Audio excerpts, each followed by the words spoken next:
नमस्कार, स्वागत है आपका संसद टीवी पर। मैं हूं मनोज वर्मा और आप देख रहे हैं हमारा खास कार्यक्रम मुद्दा आपका। मुद्दा आपका में आज हम बात करेंगे उपराष्ट्रपति जगदीप धनखड़ जी की कंबोडिया यात्रा की, आसियान भारत शिखर सम्मेलन और पूर्वी एशिया शिखर सम्मेलन की बात करेंगे।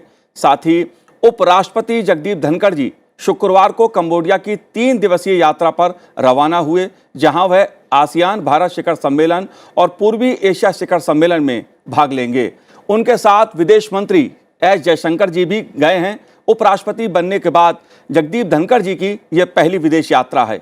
विदेश मंत्रालय के अनुसार उपराष्ट्रपति जगदीप धनखड़ 11 से 13 नवंबर तक कंबोडिया की यात्रा पर हैं। इस यात्रा के दौरान आसियान भारत शिखर सम्मेलन और एशिया सम्मेलन में भाग लेंगे। भारत आसियान स्मारक सम्मेलन का आयोजन दोनों देशों के द्विपक्षीय संबंधों के 30 वर्ष पूरे होने के अवसर पर किया जा रहा है। यह वर्ष आसियान भारत मित्रता वर्ष के रूप में भी मनाया जा रहा है। भारत आसियान संबंधों का आधार ऐतिहासिक, सांस्कृतिक, व्यापारिक है। इसलिए मुद्दा आपका में आज हम बात उपराष्ट्रपति जगदीप धनखड़ जी की कंबोडिया यात्रा की करेंगे, आसियान भारत शिखर सम्मेलन और पूर्वी एशिया शिखर सम्मेलन की भी करेंगे और इसमें कौन से मुद्दे उठेंगे उनको समझने की कोशिश करेंगे। चर्चा करने के लिए खास मेहमान हमारे साथ मौजूद हैं। पूर्व राजदूत अनिल वाधवा जी हमारे साथ जुड़े हुए हैं। अनिल जी, आपका बहुत बहुत स्वागत है संसद टीवी पर। साथ ही हम बात करेंगे MPIDSS की एसोसिएट फेलो श्रुति पंडालाई जी से। श्रुति जी, आपका भी स्वागत है संसद टीवी पर। और हमारे साथ जुड़े हुए हैं विदेश मामलों के जानकार विशेषज्ञ प्रोफेसर राजेंद्र हर्षे जी। राजेंद्र जी, आपका भी स्वागत है संसद टीवी पर। लेकिन शुरुआत अनिल वाधवा जी मैं आपसे करूंगा। आसियान देशों की जो उपराष्ट्रपति जगदीप धनखड़ जी की यात्रा है, इसको आप कैसे देखते हैं? क्यों महत्वपूर्ण है? क्या उद्देश्य है इसका? जैसे कि आपने कहा, ये आसियान इंडिया की एक कमेमोरेटिव समिट है। 30 साल पूरे हो गए हैं आसियान और इंडिया की जो रिलेशनशिप है, तो उसको सेलिब्रेट करने के लिए ये फ्रेंडशिप ईयर भी मनाया जा रहा है।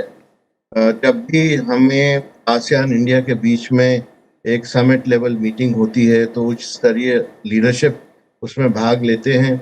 इस बार प्रधानमंत्री बाली समिट के लिए जा रहे हैं G20 में, इंडोनेशिया में कुछ ही दिनों में, और इसीलिए उपराष्ट्रपति हमारी जो डेलीगेशन है उसका नेतृत्व कर रहे हैं। और साथ में एस जयशंकर जी जो एक्सटर्नल अफेयर्स मिनिस्टर हैं वो भी उनके साथ जा रहे हैं और एक बड़ा उच्च स्तरीय एक डेलीगेशन उनके साथ जा रहा है। काफ़ी सारे मुद्दे जो हमेशा भारत और आसियान की समिट मीटिंग में जिनकी चर्चा होती है जी, इस बार भी उनकी चर्चा होगी। मेनली जो मुद्दे उठते हैं वो हमारे जो द्विपक्षीय ट्रेड और इन्वेस्टमेंट के बारे में होते हैं। और कुछ इस दशक में हमने देखा है कि कनेक्टिविटी के जो इश्यूज हैं वो भी बहुत इम्पोर्टेंट हो गए हैं। और जो हमारी स्ट्रेटेजिक अलायंस है आसियान के साथ में, उसके ऊपर भी फिर से रिव्यू होगा। 5 साल का जो हमारा प्लान होता है आसियान के साथ में, उसका रिव्यू होगा। हर साल ये रिव्यू होता है, तो कई सारे मुद्दे उसमें उठेंगे। हमने इस साल ये भी देखा है कि यूक्रेन का मुद्दा बहुत महत्वपूर्ण है। आसियान के संदर्भ में म्यांमार का मुद्दा भी बहुत बहुत महत्वपूर्ण है, तो इन पर भी ज़रूर चर्चा होगी। जी बिल्कुल। राजेंद्र जी, आप कैसे देखते हैं? क्योंकि उपराष्ट्रपति जगदीप धनखड़ जी की जो कंबोडिया यात्रा है और आसियान जो देश हैं उनके साथ भारत के जो रिलेशंस हैं वो खासे महत्वपूर्ण हैं। आप कैसे देखते हैं इस यात्रा को? ऐसा है, देखिए कि जगदीप धनखड़ जी उपराष्ट्रपति है और हमारे विदेश मंत्री भी वहाँ जा रहे हैं उनके साथ, तो एक मैं समझता हूँ ये महत्वपूर्ण उनको स्थान हम दे रहे हैं हमारे रिश्तों में। अब एशियान की तरफ आप देखोगे तो देखिए आज नहीं हुआ है, सारा 1992 से आज तक ये चल रहा है और लगातार हम बढ़ रहे हैं उनके साथ अच्छे रिश्ते बनाने में। एक ज़माने में हम लुक ईस्ट पॉलिसी कहते थे, आज उसका एक्ट ईस्ट पॉलिसी हो गया है। और अगर थोड़ी बारीकाई से देखोगे तो 650 मिलियन वहाँ लोग रहते हैं, इतने बड़े एशियान देशों में, 10 देशों में, और भारत का व्यापार भी $90 बिलियन का व्यापार भारत उनसे करता है। तो ये बहुत बड़ा मार्केट भारत के लिए है और आगे बढ़ के इन्वेस्टमेंट की क्या क्या पॉसिबिलिटी है, डेवलपमेंट कोऑपरेशन की क्या क्या पॉसिबिलिटी है, कनेक्टिविटी की क्या क्या पॉसिबिलिटी है, इस पर विचार तो ज़रूर होगा। 2-3 बातें मैं इसमें क्विकली बताना चाहता हूँ। एक तो है कि हमारे नॉर्थ ईस्ट इंडिया से जो कनेक्शन है, यानी भारत, म्यांमार और थाईलैंड, उनको रेलवे लाइन से, रोड से जोड़ने की हम कोशिश करें और अगर वहाँ जुड़ गए तो हमें वो मार्केट और ज़्यादा अच्छी तरह से हासिल होगा। कोऑपरेशन तो पहले भी अनेक तरह से हुआ है, जैसे मलेशिया ने हमारा Bombay Poona highway express way बनाया था जब वाजपेयी जी थे। तो इस तरह से तो कनेक्टिविटी का मुद्दा है ही, लेकिन जो अनिल जी ने एक बात बताई वो मुझे थोड़ी सी और विस्तार से मैं कहना चाहता हूँ कि ये सारे देश आजकल रशिया और यूक्रेन की वॉर के संदर्भ में चिंतित है, क्योंकि आज जो तेल की समस्या है, भारी तेल सबको नहीं मिल रहा है। रशिया के साथ भारत ने अपनी डिप्लोमेसी करके पुराने संबंधों से तेल हम ला रहे हैं, लेकिन सब देशों का वो हाल नहीं है। उसी तरह से फूड इनसिक्योरिटी भी सारी दुनिया में बढ़ रही है, भारत की अभी तक वो नहीं है। तो वो सारे देश इस पर चर्चा करने के लिए बहुत उत्सुक हो गए और भारत को उनके लिए भी कुछ सोचना पड़ेगा, क्योंकि लेना और देना है अंतर्राष्ट्रीय मामलों का बहुत बड़ा बेस होता है, उसको हम कभी भूलना नहीं चाहिए। इतना मैं कहूँगा जी। श्रुति जी, मैं आपसे ये जानना चाहता हूं कि जो आसियान भारत शिखर सम्मेलन और पूर्वी एशिया शिखर सम्मेलन है, इसमें इस बार कौन कौन से मुद्दे खास रहने वाले हैं? पहले मैं बात करूंगा आसियान भारत शिखर सम्मेलन की, ये क्यों महत्वपूर्ण है, इसमें कौन से मुद्दे इस बार चर्चा में या एजेंडे में शामिल हो सकते हैं? मनोज जी, शुक्रिया मुझे इस कार्यक्रम में शामिल करने के लिए। एम्बेसडर वाधवा ने जैसे प्रोग्राम के बिगनिंग में ही कहा था कि जो आसियान और इंडिया की ये शिखर सम्मेलन है वो इसलिए इतनी मायने रखती है क्योंकि हम कुछ हमारी जो लुक ईस्ट पॉलिसी अब एक्ट ईस्ट बन चुकी है, उसमें हम एक और जो स्टेप रिव्यू में जोड़ रहे हैं कि हम कॉम्प्रिहेंसिव स्ट्रेटेजिक पार्टनरशिप की तरह बिल्डअप कर रहे हैं।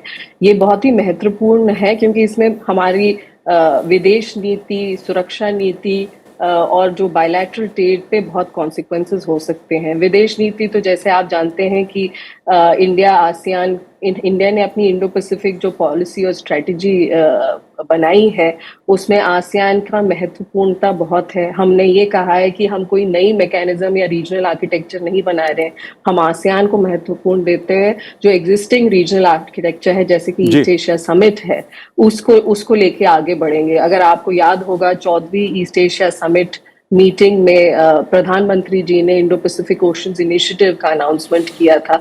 उसी के तहत जो एम्बेसडर वाधा और बाकी स्पीकर्स ने मेंशन किया है कि कनेक्टिविटी, समुद्री सुरक्षा, मैरीटाइम सिक्योरिटी, कोऑपरेशन, ये सब एजेंडा पे जरूर रहेंगे।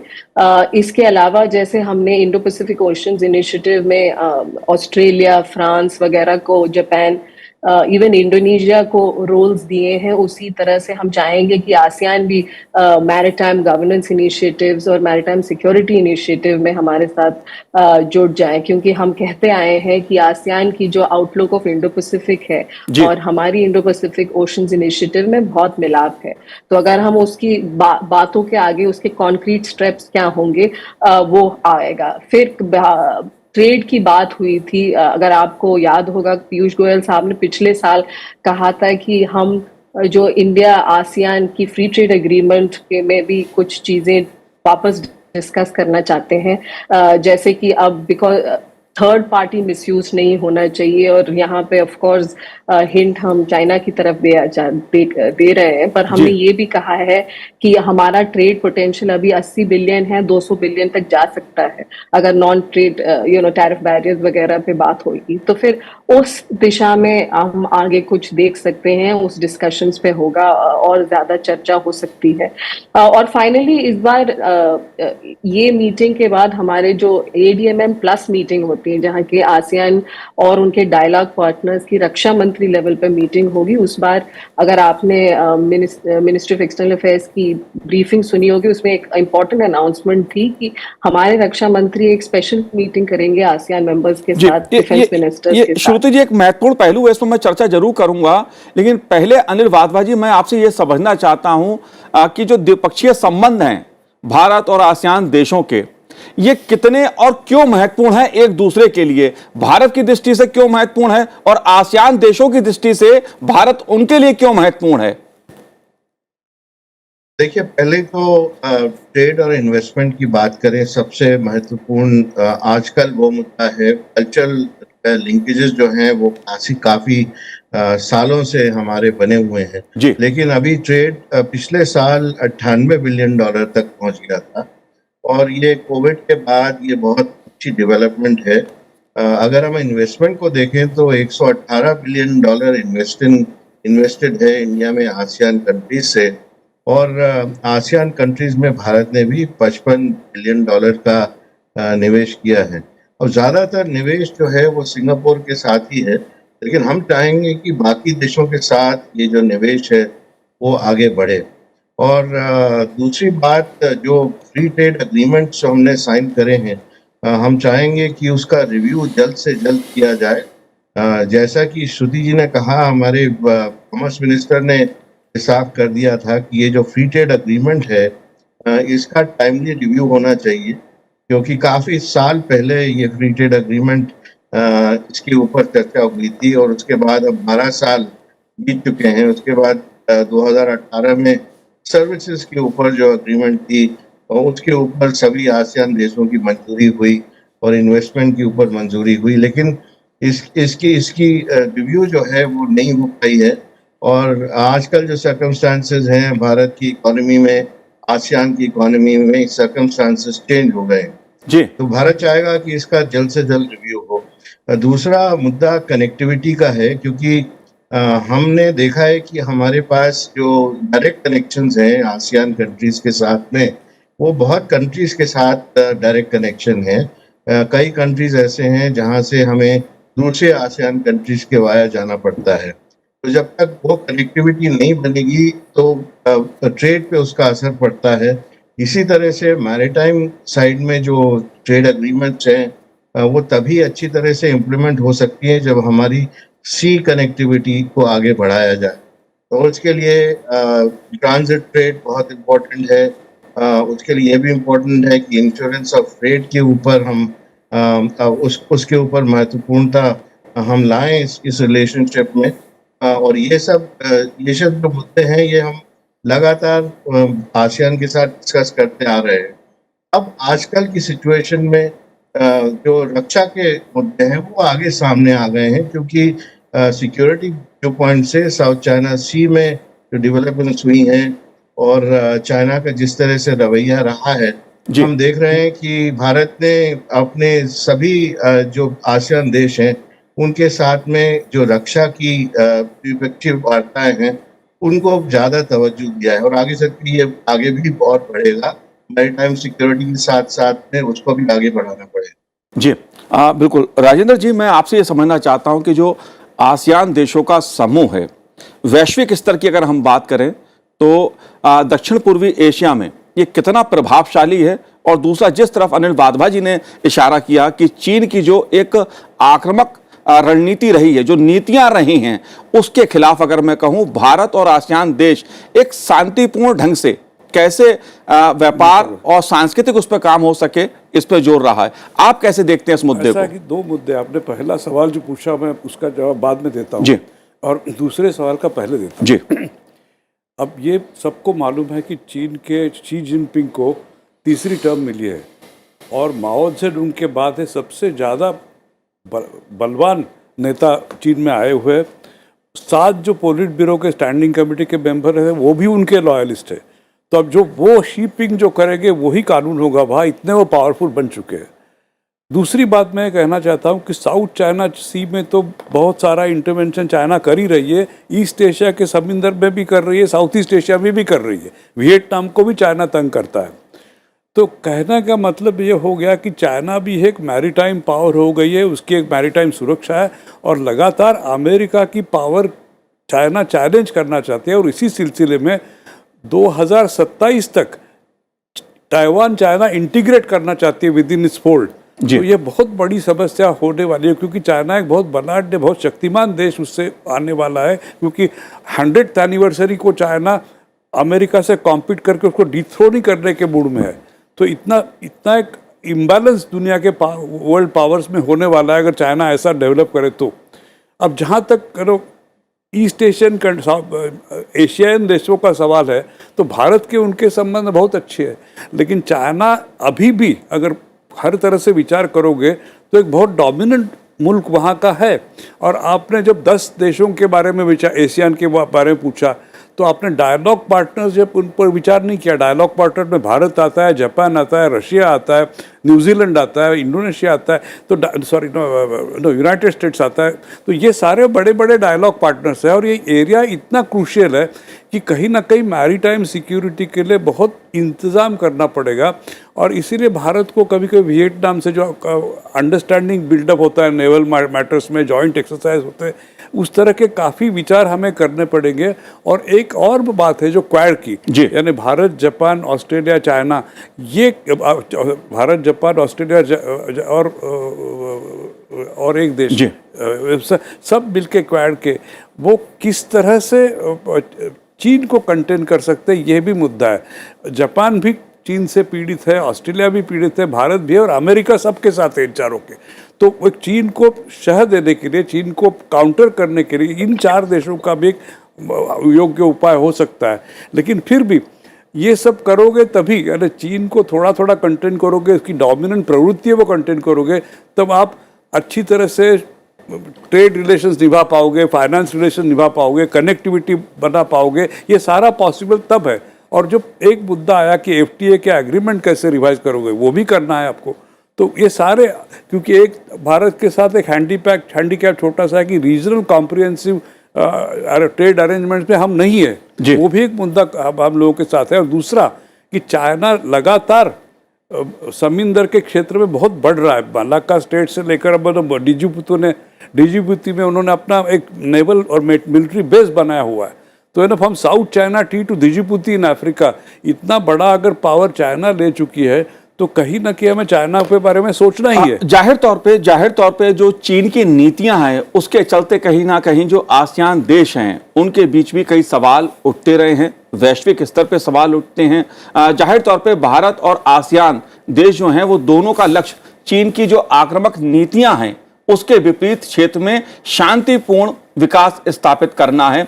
लेकिन श्रुति जी, मैं आपसे उसी सवाल पे आता हूं कि सबसे बड़ा सवाल रक्षा का है, सुरक्षा का है। और भारत आसियान के संबंधों में इस वर्ष एक नया आयाम जुड़ने जा रहा है कि 20 नवंबर 2022 को भारत एवं आसियान देशों के रक्षा मंत्रियों का सम्मेलन हो रहा है। यह कितना महत्वपूर्ण है, किस लिए महत्वपूर्ण है और इसका आने वाले समय में क्या असर हो सकता है? देखिए मनोज जी, जैसे आपने कहा था, ये बहुत ही एक महत्वपूर्ण डेवलपमेंट है क्योंकि ये पहली बार होगा कि रक्षा मंत्री भारत के इन आसियान देशों के साथ, उनके डायलॉग पार्टनर्स के साथ मिलके बात करेंगे। यहाँ पे इंडिया को एजेंडा सेटिंग का मौका मिलेगा और जो इनिशिएटिव्स हम कहना चाहते हैं इंडो पैसिफिक के तौर पे, हमारी सुरक्षा नीति के तौर पे, उसको हम उस प्लेटफॉर्म पे डिस्कस कर पाएंगे। ये याद रखिए कि ये मीटिंग कंबोडिया में हो रही है, जहाँ पे जैसे पहले स्पीकर्स ने बोला था, चीन का बहुत ही ज्यादा इन्फ्लुएंस रह चुका है। थोड़े महीनों पहले खबर आई थी कि यहाँ कंबोडिया में शायद एक डिफेंस बेस बना रही है चीन, और उसका क्या असर पड़ेगा और वहाँ की सिक्योरिटी सिचुएशन पे, ये तो हम सब गेज कर सकते हैं। तो इस नज़रिए से देखा जाए तो ये बहुत ही इम्पोर्टेंट स्टेप है। दूसरा, जब हम कहते हैं कि इंडिया की समुद्री नीति या सुरक्षा नीति या मैरीटाइम सिक्योरिटी स्ट्रेटजी, हम जब कहते हैं कि हम आसियान की कैपेसिटी बिल्ड करना चाहते हैं, हम कैसे बिल्ड करेंगे, हम क्या इनिशिएटिव्स लेके आएंगे, ये बहुत अच्छा मौका है उन देशों के साथ शेयर करने का कि ये कैसे आगे जाएगा। ये जो मीटिंग हो रही है, इसके पहले एक अनाउंसमेंट हो चुकी है आसियान और इंडिया की पहली मैरीटाइम एक्सरसाइजेस की। तो ये भी बहुत ही बड़ी बात है जो आगे जाके हमारे को हैबिट्स ऑफ कोऑपरेशन बिल्ड करने का मौका देगी। अभी प्रीवियस स्पीकर प्रोफेसर साहब ने बोला था कि क्वाड का लिंक भी बहुत महत्वपूर्ण है in managing the security ASEAN देशों की। और इस पर मैं ये बोलना चाहूँगी कि अभी तक जो क्वाड की इनिशिएटिव जैसे अनाउंस हुई हैं टोक्यो और जापान में, कि जब उन्होंने बोला था कि Indo Pacific maritime domain awareness initiative आएगा, तो आसियान देशों में पहले थोड़ा एक रिलक्टेंस था कि ये कैसे आगे बढ़ेगा। पर ये इनिशिएटिव इंडिया क्योंकि इस में भाग ले रही है, और इसके साथ हम कॉन्ग्रुएंसेस बिल्ड करते सकते हैं, क्योंकि मैरिटाइम इंफॉर्मेशन का जो सिक्योरिटी एक्सचेंज का एक कोऑपरेशन टेबल होता है वो ज्यादा अच्छा बन जाएगा एक बार हमारी ये मीटिंगें हो जाएंगी। और अंडर ये जो क्वाड के इनिशिएटिव में आपकी इरेगुलर अनरिपोर्टेड IUU फिशिंग जो कहते हैं, रेगुलर अनरिपोर्टेड अनरेगुलेटेड फिशिंग जो ग्रे जोन एक्टिविटीज में आती हैं चाइना की, उसके अगेंस्ट भी हम कैपेसिटी बिल्ड कर सकते हैं इन देशों की। तो बहुत सारी नई इनिशिएटिव्स मैरीटाइम सिक्योरिटी डोमेन में एक्चुअली डिलीवर कर पाएंगी अगर भारत और आसियान देशों में अंडरस्टैंडिंग ऑन ट्रस्ट बिल्ड होगा। तो ये हम उम्मीद रख सकते हैं इन मीटिंगों के बाद इन चीजों पे आगे बढ़ावा दिया जाएगा। जी बिल्कुल। लेकिन अनिल वाधवा जी, व्यापारिक समुद्री सुरक्षा का मुद्दा भी खासा अहम है, इस पे खासा जोर रहा है, आप कैसे देखते हैं इस मुद्दे को? समुद्री सुरक्षा का मुद्दा काफी सालों से इसके ऊपर इसका जो महत्व है वो बढ़ता चला जा रहा है। जैसे कि मैंने कहा कि चीन के जो एक्शंस हुए हैं पिछले एक दशक में जी, उसकी वजह से इसके ऊपर काफी जोर दिया गया है। सभी देश चाहते हैं कि उनकी जो मैरीटाइम सिक्योरिटी है, समुद्री सुरक्षा है, वो बनी रहे, और भारत ने इसके तहत 2-3 कदम उठाए हैं। एक तो कोस्टल रेडार सिस्टम भारत ने आसियान कंट्रीज के साथ उसका पहले इनिशिएशन किया था। उसके बाद जब आसियान की जो लीडरशिप दिल्ली में मिले थे, उस टाइम पर ये मेन मुद्दा बनाया गया था, और कैसे समुद्री सुरक्षा को आगे बढ़ाया जाए उसके तहत भारत ने कई सारे प्रस्ताव रखे थे। अगर हम देखें तो भारत का जो इंडो पैसिफिक ओशंस इनिशिएटिव है जी, उसमें भी समुद्री सुरक्षा के ऊपर 4 या 5 पिलर्स हैं, जिसमें समुद्री सुरक्षा को ध्यान में रखकर ये इनिशिएटिव आगे किया गया है।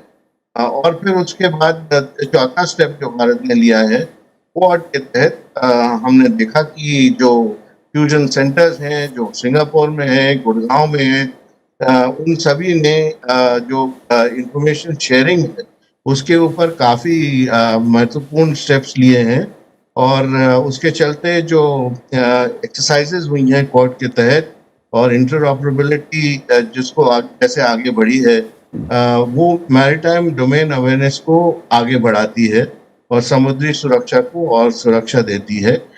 मुझे लगता है कि इसके ऊपर रक्षा के संबंध में आगे काफी जोर भारत देता रहेगा। जी बिल्कुल। लेकिन राजेंद्र जी, 2 महत्वपूर्ण मुद्दे और हैं। पहला आसियान देशों और भारत के बीच आर्थिक सहयोग का है, क्योंकि दोनों के बीच एक व्यापारिक पुरानी एक परंपरा रही है, सहयोग रहा है दोनों देशों के बीच। सांस्कृतिक परंपरा के साथ भी दोनों देश जो हैं, आसियान देश और भारत, एक दूसरे के खासे नजदीक रहे हैं। लेकिन सवाल पूर्वोत्तर में उग्रवाद का है, आतंकवाद का है। हालांकि पूर्वोत्तर में शांति का माहौल है, लेकिन इसके बावजूद चाहे मादक पदार्थों का विषय हो या उग्रवाद का विषय हो, आसियान देशों के साथ भारत का यह मुद्दा भी खासा महत्वपूर्ण है। आप कैसे देखते हैं? मैं बिल्कुल सहमत हूँ इस बात से, क्योंकि एक उग्रवाद का जो प्रचार प्रसार हो रहा है सभी जगह, उसको कंटेन करना ये 10 वो देश और हमें हमेशा करना पड़ेगा। अब एक बात है कि भारत में तो हमेशा एंटी टेररिज्म से स्टैंड लिया हुआ है पूरा, और जहाँ तक पाकिस्तान का टेरर है उसको तो पब्लिकली यूनाइटेड नेशंस में सारे फोरम में उन्होंने कंडेम किया है। लेकिन जहाँ तक उत्तर पूर्व भारत है, सारे हमारे स्टेट्स नॉर्थ ईस्ट के, वहाँ का जो इंसर्जेंसी है, टेररिज्म है, उसको कहीं ना कहीं बर्मा से, म्यांमार से, कहीं ना कहीं चाइना से भी हेल्प मिलती है। तो हमें लगातार चीन और म्यांमार से वार्ता करनी पड़ेगी इस विषय पर, क्योंकि एक टेररिज्म को कंटेन करना ये सब कन्वेंशनल वॉर होती है, और सब कन्वेंशनल वॉर में लड़ाई करना अभी तक कोई भी देश ऐसा दुनिया का नहीं है जो पूरी तरह से ट्रेंड है, क्योंकि टेररिस्ट हमेशा डिस्पर्स रहते हैं, और वो सभी साउथ ईस्ट एशिया में सभी जगह है, उनके सारे ग्रुप्स कभी कभी किसी विशेष धार्मिक संप्रदाय के भी कभी हो सकते हैं लोग, लेकिन वो डिस्पर्स रहते हैं, इसलिए इस पर आपस में समझौता होना चाहिए, अंडरस्टैंडिंग होना चाहिए और इंटरनेशनल कोऑपरेशन, और ये भारत का और इन देशों का कोऑपरेशन बहुत ज़्यादा ज़रूरी है। और वो तो बिल्कुल वो करेंगे, 10 देश और भारत बिल्कुल इस पे करेंगे, क्योंकि टेररिज्म से सारे ही देश इतने परेशान हैं।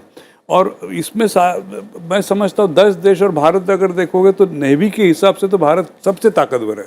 तो भारत सामग्री सब सुरक्षा तो दे ही सकता है, लेकिन टेररिस्ट का जो काम करने का तरीका होता है वो अलग अलग किस्म के टेररिस्ट अलग अलग जगह, जैसे सोमालिया में पायरेट्स होते हैं, यहाँ कुछ और तरह के होते हैं। तो ये मादक पदार्थों का आपने जो उल्लेख किया वो भी एक ऐसी बात है कि यहाँ से साउथ ईस्ट एशिया से कुछ आए मादक पदार्थ तो कोई अरब देशों में जाए, इस तरह से इलीगल इलिसिट ट्रेड भी होता है। तो ये सारे मुद्दे जो है इसके लिए क्या एक शिखर परिषद में पूरी तरह से चर्चा होनी पड़ेगी, इंटरनेशनल पुलिस इंटरपोल के द्वारा और सारी सिक्योरिटी ब्रांचेस के द्वारा उस पर एक ठोस विचार करना पड़ेगा और एक्शन करनी पड़ेगी, क्योंकि हमेशा का ये प्रॉब्लम करने वाला मुद्दा सारे देशों के सामने है, ना केवल इस रीजन में पर दुनिया में। लेकिन इस रीजन को अपने सिक्योरिटी के लिए कुछ ना कुछ इस मामले में करना ही पड़ेगा, इसमें कोई शक नहीं। जी बिल्कुल। और जाहिर तौर पर उपराष्ट्रपति जगदीप धनखड़ जी की कंबोडिया यात्रा भारत और आसियान देशों के जो संबंध हैं उन्हें और मजबूती प्रदान करेगी, नई दिशा प्रदान करेगी। आप तीनों ने इस कार्यक्रम में भाग लिया, संसद टीवी से बात की, बहुत बहुत शुक्रिया, बहुत बहुत धन्यवाद आपका। तो आज इस कार्यक्रम में इतना ही, मुझे दीजिए आज्ञा, नमस्कार।